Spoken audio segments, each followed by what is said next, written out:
नमस्कार बच्चों, मैं आज हिस्ट्री चैप्टर 2 मध्यकालीन विषय के कुछ एमसीक्यू डिस्कस करूंगी आपसे। इस वीडियो के बाद मैं इसी चैप्टर के क्वेश्चन आंसर के वीडियो अपने चैनल पे अपलोड करूंगी। तो मेरे हर वीडियो को देखने के लिए आप इस चैनल को लाइक और सब्सक्राइब कर दें, ताकि मैं जो भी वीडियो अपलोड करूँ सबसे पहले आपके पास पहुँच जाए। और बेटे, ये जो एमसीक्यू मैं आपके साथ डिस्कस करूँगी अभी, वो एमसीक्यू आपके एनआईएस क्लास 10th के एग्ज़ाम के लिए और आगे फ्यूचर में कंपटीशन के एग्ज़ाम के लिए भी फ़ायदेमंद है। इसके बहुत बेनिफिट हैं, तो उसमें भी ऐसे क्वेश्चंस आते हैं। तो ये वीडियो आप ज़रूर देखें, इसे सुने, बार बार सुनिए। इस वीडियो को सुनने से ज़्यादा चीज़ें याद होती हैं। मैं बार बार हर वीडियो में आपको यही बोलती हूँ कि सुनने से चीज़ें हमें याद होती हैं। सुनिए और उसे लिख के कोशिश करिए, लिख के याद करिए। लिख के याद करने से भी हमें चीज़ें याद होती हैं। तो चलिए हम स्टार्ट करते हैं अपना आज का सेशन। क्वेश्चन नंबर फर्स्ट है बेटा, चैप्टर 2 है मध्यकालीन विश्व। ठीक है, इसके पहले हम क्या पढ़ चुके थे हिस्ट्री चैप्टर 1 में? प्राचीन विश्व। और अब हम पढ़ेंगे मध्यकालीन विश्व के कुछ एमसीक्यू। तो चलिए देखते हैं हम। क्वेश्चन नंबर फर्स्ट है, मध्यकाल में मेनर गढ़ी क्या था? आंसर है, सामंतों के नियंत्रण में आने वाली जमीन मेनर कहलाती थी। बेटा क्वेश्चन क्या है? मध्यकाल में मेनर या गढ़ी एक ही है। मेनर को गढ़ी भी कहा जाता था। क्या था?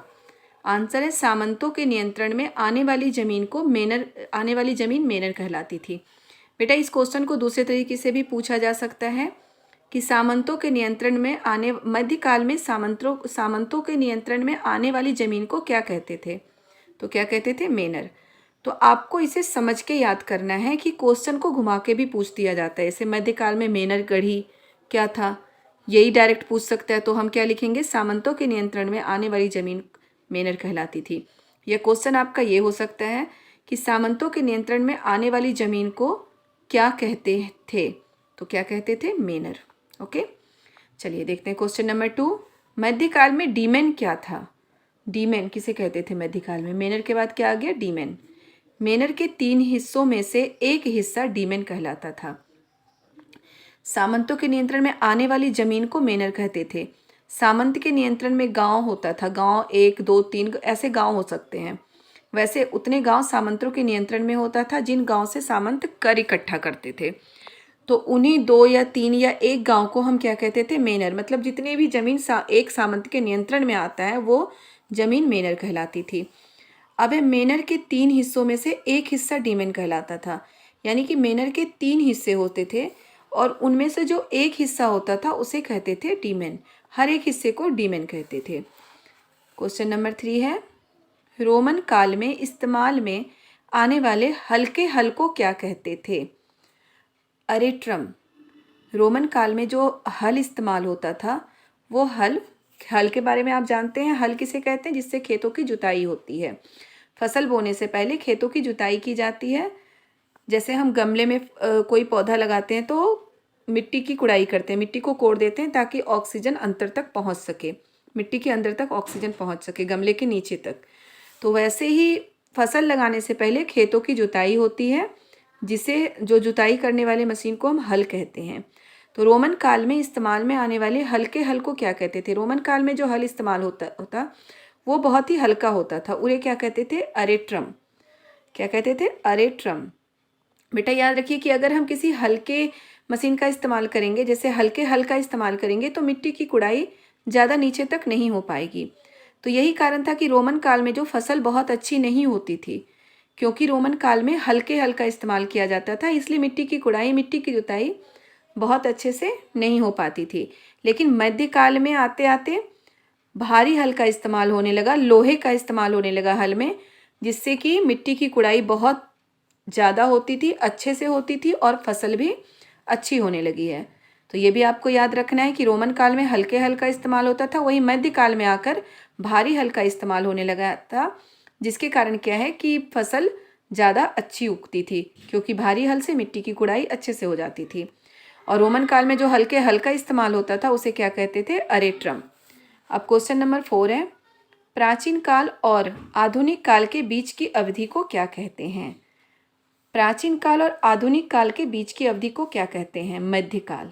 ओके, प्राचीन काल और आधुनिक काल के बीच की अवधि को मध्यकाल। आप आराम से रख सकते हो कि दो के बीच को मध्य ही तो कहते हैं, तो हुआ ना प्राचीन काल और आधुनिक काल के बीच की अवधि मध्यकाल। बेटा इसे आप एक चीज़ और आपको पता होना चाहिए कि आप 6, 7, 8 तीनों ही क्लास में पढ़ चुके हो। 6th में हम जो पढ़ते थे वो प्राचीन काल का इतिहास था। 6th की हिस्ट्री जो हमने पढ़ा है वो प्राचीन काल का इतिहास है। 8th में जो हिस्ट्री हमने पढ़ा है वो मध्यकाल का इतिहास है।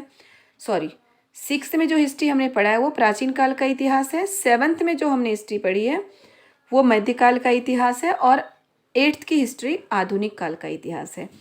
6th में हम पढ़ते थे पाषाणकालीन सभ्यता, हड़प्पा सभ्यता और भी ऐसी सभ्यताओं के बारे में हम पढ़ते थे।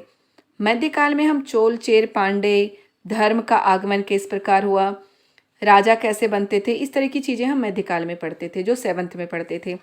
आधुनिक काल में मुगलों के बारे में और अंग्रेज़ों के बारे में पढ़ते थे। ये आधुनिक काल की हिस्ट्री है जो हम 8th में पढ़ते थे। उसके बाद 9th, 10th धीरे धीरे और ज़्यादा डेवलप होने लगा। हम अपने देश की आज़ादी के लिए हमने क्या क्या आंदोलन किए, क्या किए, ये 8th में भी हम पढ़ चुके थे और 9th, 10th में और ज़्यादा पढ़ रहे थे इन चीज़ों को। तो आपको याद रखना चाहिए कि हम जो हमारी बेसिक चीज़ें थी 6, 7, 8 उसमें हम ये चीज़ें पढ़ चुके हैं। 6 में प्राचीन काल, 7th में मध्यकाल और 8th में आधुनिक काल। वैसे भी आप याद कर सकते हो कि 6 और 8th के बीच में हम क्या पढ़ते थे? मध्यकाल। प्राचीन काल और आधुनिक काल के बीच की अवधि को मध्यकाल कहते हैं। चलिए अब देखते हैं क्वेश्चन नंबर 5। कुस्तुनतुनिया कहाँ की राजधानी थी? पूर्वी प्रांत की। कुस्तुनतुनिया कहाँ की राजधानी थी? पूर्वी प्रांत की राजधानी थी। ओके, अब हम देखते हैं क्वेश्चन नंबर 6। रोमन साम्राज्य की सारी शक्ति किसके हाथ में निहित थी? रोमन साम्राज्य की सारी शक्ति किसके हाथ में निहित थी? किसके हाथ में निहित थी? सामंत के हाथ में। रोमन साम्राज्य की जो सारी शक्तियाँ थी वो सामंत के हाथ में निहित थी। क्वेश्चन नंबर 7 देखते हैं। मोहम्मद साहब का जन्म कब हुआ था? 500 ईस्वी में। मोहम्मद साहब का जन्म कब हुआ था? 500 ईस्वी में। Question number 8। उमर के बाद कौन खलीफा बना? उमर के बाद कौन खलीफा बने? कौन है? उस्मान। उमर के बाद कौन बने थे खलीफा? उस्मान। अब हम देखते हैं क्वेश्चन नंबर 9। किस चिकित्सक ने खसरा और चेचक के बीच फर्क खोजा? क्या नाम है चिकित्सक का? अलराजी। अलराजी ने खसरा और चेचक के बीच फर्क खोजा। क्वेश्चन थोड़ा सा पलट के भी आपको दिया जा सकता है बेटा कि अलराजी ने कौन सी बीमारियों के बीच फर्क खोजा। तो कौन सी बीमारी है? खसरा और चेचक। पहले लोगों को लगता था कि ये दोनों बीमारी एक ही है, अलग नहीं है, लेकिन इसके बीच, और दवाइयाँ भी उसकी एक ही दे दी जाती थी मरीज को, लेकिन इसके बीच जो फ़र्क है वो बताने वाले कौन थे? अलराजी। अब हम देखते हैं क्वेश्चन नंबर 10। दक्षिण भारत में प्रायद्वीपीय क्षेत्र के ज़्यादातर हिस्से पर किसका नियंत्रण था? दक्षिण भारत के जो प्रायद्वीपीय क्षेत्र हैं उसके ज़्यादातर हिस्से पर किसका नियंत्रण था? यानी कि दक्षिण भारत के जो समुद्र के किनारों का क्षेत्र है, प्रायद्वीपीय क्षेत्र, भारत को प्रायद्वीप भी बोला जाता है। आपको पता है कि भारतीय प्रायद्वीप क्यों बोला जाता है? क्योंकि प्रायद्वीप उसे बोलते हैं जो 3 ओर से समुद्र से और 1 ओर से पहाड़ से घिरा हुआ हो। भारत 3 ओर से समुद्र से घिरा है। भारत के नीचे क्या है? हिंद महासागर, पूरब में है बंगाल की खाड़ी, पश्चिम में है अरब सागर और भारत के उत्तर में है हिमालय के पहाड़। तो याद रखिए जो भी क्षेत्र 3 ओर से समुद्र से, पानी से और 1 और पहाड़ से घिरा हुआ हो उसे हम प्रायद्वीप कहते हैं। इसलिए भारत को प्रायद्वीप कहा जाता है। ठीक है। और द्वीप किसे कहा जाता है? जो चारों ओर से पानी से घिरा हो उसे द्वीप कहते हैं। जैसे भारत के 2 द्वीप हैं, लक्षद्वीप अरब सागर में है और अंडमान निकोबार बंगाल की खाड़ी में है। आपको याद रखना है ये कि भारत के 2 द्वीप समूह हैं, लक्षद्वीप और अंडमान निकोबार। लक्षद्वीप है कहाँ पे? अरब सागर में, और अंडमान निकोबार कहाँ पे है? बंगाल की खाड़ी में। ओके, तो चलिए हम क्वेश्चन देखते हैं। दक्षिण भारत में प्रायद्वीपीय क्षेत्र के ज़्यादातर हिस्से पर किसका नियंत्रण था? चोल का। दक्षिण भारत के ज़्यादातर हिस्से पर, प्रायद्वीपीय हिस्से पर किसका नियंत्रण था बेटा? चोल शासक का। ठीक है। अब क्वेश्चन नंबर 11 देखते हैं हम। बंजारा कौन थे? एक विशेष प्रकार के व्यापारी थे जो खासकर खाद्य पदार्थों का व्यापार करते थे। बंजारा कौन थे?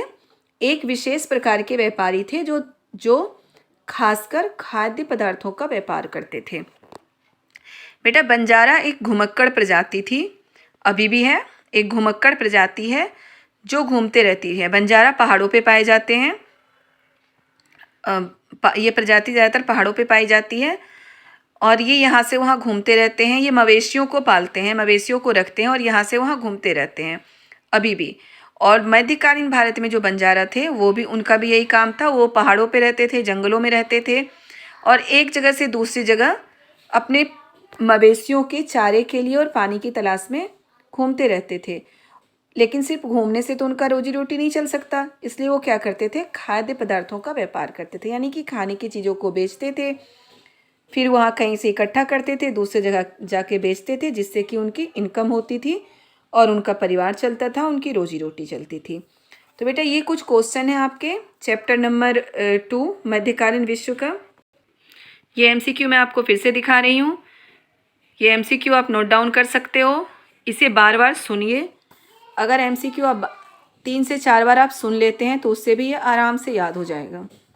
ज़्यादा नहीं है, सिर्फ 11 MCQ हैं इसके, तो आप आराम से याद कर सकते हैं।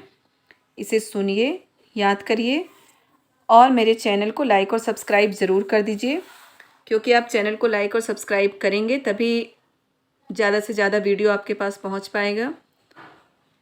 और ये MCQ बेटा सिर्फ इसी एग्ज़ाम के लिए नहीं, आगे के एग्ज़ाम के लिए भी महत्वपूर्ण है, तो इसे आपके पास रहना ज़रूरी है। तो आप चैनल को अगर सब्सक्राइब करके रखेंगे तो ये MCQ आप बार बार देख सकते हैं, जो आपके लिए बहुत बेनिफिट है। Okay, bye bye.